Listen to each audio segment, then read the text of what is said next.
What if our entire search for alien life has been pointed in the wrong direction? I mean, what if we shouldn't be looking out at the distant stars, but right here at a vast, invisible ecosystem that's enveloping our own planet? Today, we're going to dive into a pretty mind-bending hypothesis. The idea that life didn't just start once on Earth, but maybe twice, with a second genesis hidden completely in plain sight. So let's start with this really fascinating quote from an official UK Ministry of Defense study on UAPs. They were investigating these phenomena and basically hit a wall. They concluded that whatever radiation some of these things are giving off, well, it might not be electromagnetic in any way we recognize. And remember, this isn't a sci-fi script. It's a documented, official, scientific puzzle. And that is the question that just blows the door wide open for this whole idea. What if the Ministry of Defense was onto something? What if we're dealing with something that operates on principles our instruments just aren't built to see? This is the question that's going to guide us as we explore one possible and truly extraordinary answer. Okay, so our investigation is going to start with our first major clue, and it's something that's fundamental to the universe, but we often forget about it. The fourth state of matter, plasma. And it has a twist you probably never learned about in high school chemistry. Right, so we all know about solids, liquids, and gases. In those states, the atoms are electrically neutral. But in plasma, those atoms are ionized. They've become charged particles. And this one little change has a huge consequence. Unlike normal matter, plasma is controlled by electromagnetic fields. It's playing by a completely different set of rules. And this is where things get really, really strange. It turns out that plasma, which, by the way, makes up 99% of the visible universe, behaves in these eerily lifelike ways. It just spontaneously forms cellular structures with these protective double-layer membranes, which is super similar to our own biological cells. It self-organizes into these complex filaments and spirals, and some research even suggests it can hold memory and replicate. I mean, these are the building blocks of life, but they're forged from electricity and magnetism. Now, this lifelike behavior isn't just some theory about distant stars. Our second big clue actually comes directly from the lab, where scientists watched something absolutely incredible emerge from nothing more than simple sparks. So, in a series of experiments, researchers were just generating simple sparks inside a contained plasma gas. And from those sparks, something amazing happened.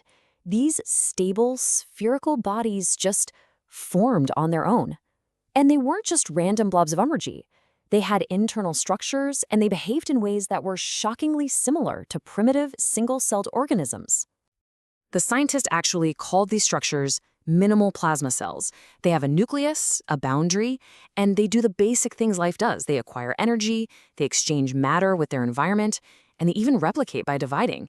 It's essentially a form of inorganic, primitive life created in a lab.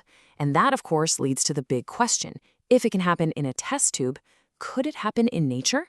So with those two clues in place, the fact that plasma is inherently lifelike and that we've seen it form cell-like structures, we can now introduce the central, absolutely mind-bending hypothesis of this whole thing. The hypothesis goes like this. Our physical Earth isn't alone. It's thought to be nested inside this gigantic, low-density halo of something called dark plasma. Now, this isn't the plasma you find in stars. This is a theoretical type, made from dark matter particles, that mysterious, invisible stuff that makes up most of the matter in the universe and barely interacts with our world at all. And the scale of this proposed halo is just immense. Calculations suggest its volume could be over 1,300 times larger than the physical Earth. So, to put that into perspective, imagine our planet is like a tiny marble, and it's sitting inside a giant Jupiter-sized sphere, only this sphere is completely invisible to us. And this leads to the most profound implication of all. This dark plasma halo could be an active biosphere, a second, parallel cradle of life. For billions of years, while our own carbon-based life was evolving down here on the surface, a completely separate plasma-based genesis could have been happening in the vast empty space all around us. So if this is a biosphere, what would these life forms even look like? Well, the theory goes even further, proposing a kind of embryogenesis, a detailed developmental process for how a simple plasma cell could evolve into a complex, structured organism. This development is theorized to happen in 4 key stages. So let's just walk through them and see how a simple sphere of plasma could build itself into something way more complex. It all starts with nucleation. This is basically our minimal plasma cell, a central core of energy protected by that really important double-layer membrane. Think of it as the basic, stable Lego brick for this new kind of life. Next up, in the axial phase, something like a central nervous system starts to form. A pair of currents, one positive, one negative, develops along a central axis. And where these currents are attracted to each other, they pinch, creating these little energetic hotspots. This new internal energy system then creates motion. In the vortex phase, the flow of charged particles between the currents causes powerful vortexes to spin up around those hotspots. So the organism now has these dynamic, rotating structures, almost like little internal engines. And finally, in the helical phase, the organism develops its most complex feature, double helical currents that spiral around that central axis. And the form is strikingly, undeniably similar to the double helix of our own DNA. You know, the biological blueprint for all life as we know it. This could be a kind of electromagnetic code for life. Okay, so this all leads to the most obvious question, right? If we're surrounded by a biosphere of giant, complex plasma beings, why can't we see them?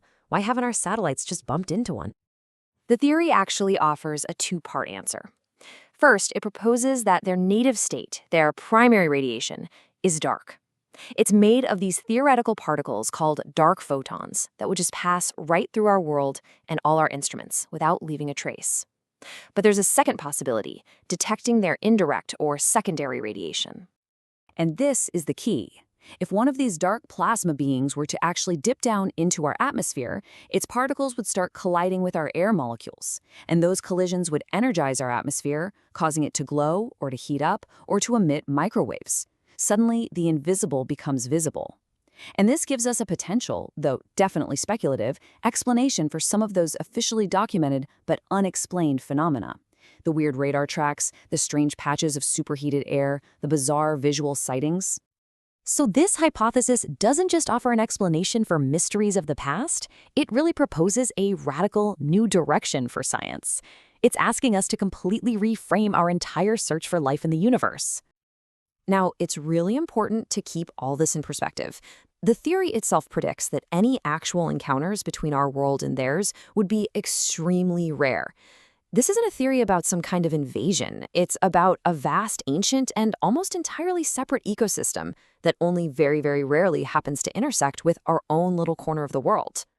For more than half a century, we have run the search for extraterrestrial intelligence, pointing our radio telescopes out to the distant stars. But this theory asks us to consider a pretty profound alternative. What might we find if we began a search for intraterrestrial intelligence? What if the life we've been searching for has been here all along?